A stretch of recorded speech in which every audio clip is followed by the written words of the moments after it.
Je me trouve ici au verger du Guindy, dans une ferme exploitée par la famille de M. Paul Saliou. C'est une ferme qui produit des pommes de table. C'est une ferme qui est située à Plusunette et Plusunette est située à environ 10 à 15 km au sud-est de Lannion. Mais cette ferme a quelque chose de remarquable, c'est qu'elle est totalement autonome en production d'électricité et en alimentation d'eau potable. Je vais rejoindre M. Saliou qui va nous parler de toute son installation. Bonjour. Monsieur Saliou, bonjour. On vient visiter votre installation. Bon, d'accord. Vous allez pouvoir nous montrer tout ça? Oui. Bon, ben, Monsieur Saliou, je vois là une installation importante de panneaux solaires. Parlez-nous un peu de tous ces panneaux. Donc là, il y a 10 panneaux, comme les premiers là, qui servent à alimenter la maison et l'atelier. Oui. Et comment les panneaux qui sont derrière, il y en a sur un versant et il y en a 10 sur l'autre versant, donc il y en a 20. Et donc cela, c'est alimente la deuxième installation que je vous ai expliqué sur le panneau. Sur une installation autonome, sont installés différemment qu'une installation connectée au réseau. Une installation connectée au réseau sont presque plats sur un hangar. Mais sur une installation autonome, ce qui nous intéresse, c'est d'avoir un maximum de luminosité l'hiver. C'est pour ça que on a une inclinaison à 55 degrés. C'est en fonction de la longitude où est-ce qu'on se trouve. Oui. Là, je vois 5 panneaux et chacun d'entre eux produit du 24 volts. La première installation, c'est du 24 volts. L'onduleur l'entrée, c'est en 24 volts. Oui. La deuxième installation, j'ai 10 panneaux en série. Et les 10 autres panneaux qui sont sur l'autre versant sont en série parallèle. Okay. Donc on arrive à plus de 400 volts. Bon, Monsieur Saliou, vous allez nous expliquer un peu votre installation avec ce tableau. Donc dites-nous tout ce que vous avez conçu là-dedans. Donc on est autonome en électricité et on est autonome en eau depuis 12 ans. Donc on est totalement débranché du réseau électrique et du réseau d'eau. Donc ça s'est pas fait du jour au lendemain. On était à 80% autonome avant d'avoir débranché, mais notre capacité de production n'était pas assez forte pour alimenter toute la ferme. Donc là, au niveau électricité, on a deux installations. Donc une pour alimenter toute la ferme, donc autant la maison que l'atelier. Et ici, on a une deuxième installation avec des panneaux qui nous sert à alimenter un groupe froid, donc pour refroidir des pommes, parce qu'on est producteur de pommes. Et donc on refroidit une chambre froide au solaire jusqu'à novembre. Et on reprend en solaire à partir de février.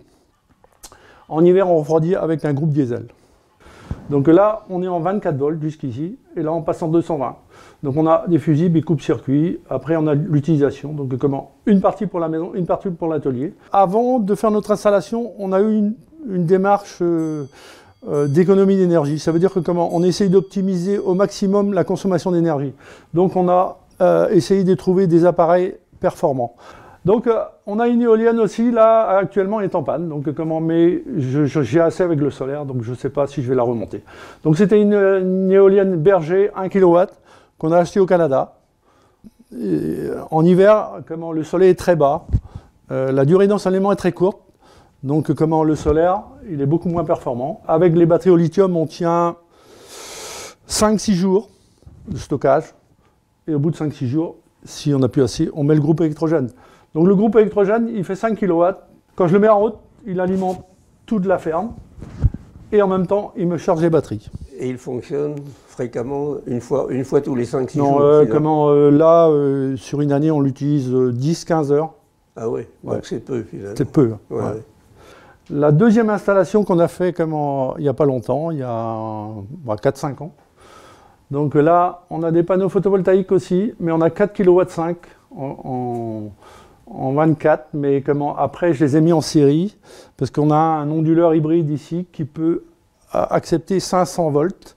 Donc c'est deux installations absolument indépendantes. Indépendantes. Entre la maison et oui, votre besoin en froid. Ouais. Bon. Pour chauffer l'eau, on a un capteur solaire caloduc, donc c'est des tubes, et donc comment c'est un liquide qui se transforme en gaz, et puis comment en refroidissant, il se retransforme en liquide. Et donc pendant l'été, c'est le capteur solaire qui alimente l'eau chaude du ballon. Donc ça, c'est jusqu'à fin novembre, et ça reprend en février. Et pendant l'hiver, c'est le poêle à bois. Si vous voulez, on va donc voir rapidement cette installation du poêle à bois, si vous voulez bien. Oui, d'accord. Bon, monsieur Saliou, vous allez nous donner toutes les explications sur ce moyen de chauffage, là, parce que là, je vois un poêle à bois, apparemment, et puis ici, un nombre important de briques empilées. Donc là, c'est pareil, on a un poêle à bois qu'on a amélioré en installant un serpentin ici, au-dessus du poêle, qui alimente le chauffe-eau. Donc pendant l'hiver, pendant que le poêle est en route, ça chauffe un ballon de 150 litres d'eau. À quelle température vous pouvez espérer là ça monte jusqu'à 60. Ah, c'est bien 60. Ouais. Et donc on l'a amélioré en faisant un mur masse derrière. Donc un mur masse, c'est une accumulation de chaleur dans un matériau qui accumule la chaleur. Donc là, c'est de la brique. C'est la température de fumée qui chauffe ce serpentin. Et donc c'est la fumée qui serait perdue, où la température de la fumée serait perdue dans la gaine et dans l'atmosphère, vient réchauffer ce mur masse qui fait 1 tonne à peu près. Et donc ça nous permet la journée de réchauffer le mur masse, et la nuit le mur masse restitue la chaleur à la maison. Oui, oui. Et vous consommez là, je crois, pas mal de bois quand même. Hein. On consomme 2 cordes, donc aussi 6 mètres cubes à peu près. 6 mètres cubes, c'est pas énorme ça finalement. Bon, après, c'est pas une grande maison. Donc,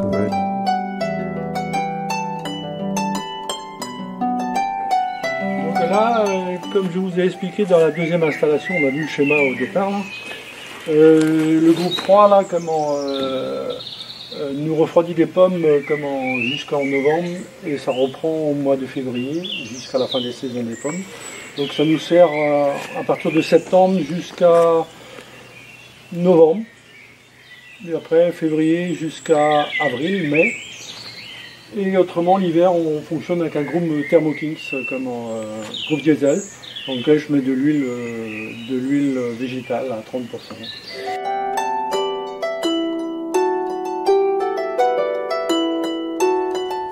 Nous sommes devant votre local technique, très encombré de matériel. Vous allez nous montrer un petit peu tout ce que ça contient.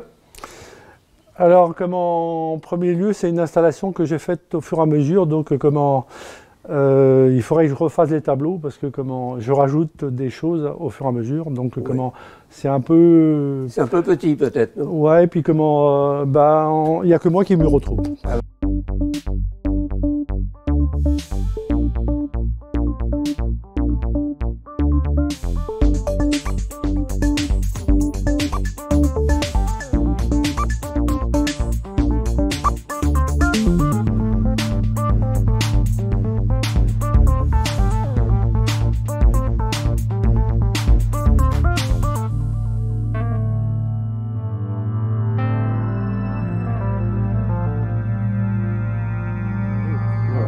Une question qui me vient quand même, mais comment se fait-il que vous avez eu l'idée de faire toute cette installation?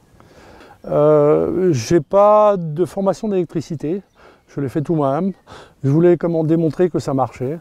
Bon, ça marche, on est autonome depuis 12 ans. Je sais actuellement ce qu'il ne faut pas faire. Donc j'ai eu des échecs, hein, ça comme tout le monde, hein, celui qui fait, il a des échecs.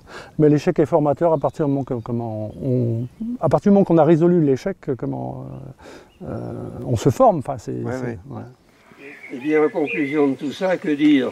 Que les gens qui veulent sortir du nucléaire, les gens qui ne veulent pas d'éoliennes, ou alors veulent des éoliennes installées devant la maison du voisin, il faut prendre exemple sur ce qu'a fait M. Saliou.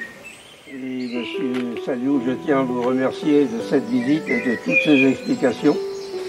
Si ça peut servir à quelque chose, donner l'envie à d'autres personnes comment d'installer du solaire, de l'éolien, et puis comment faire évoluer un petit peu comment les mentalités vers plus de responsabilité, comment peut-être au niveau politique aussi.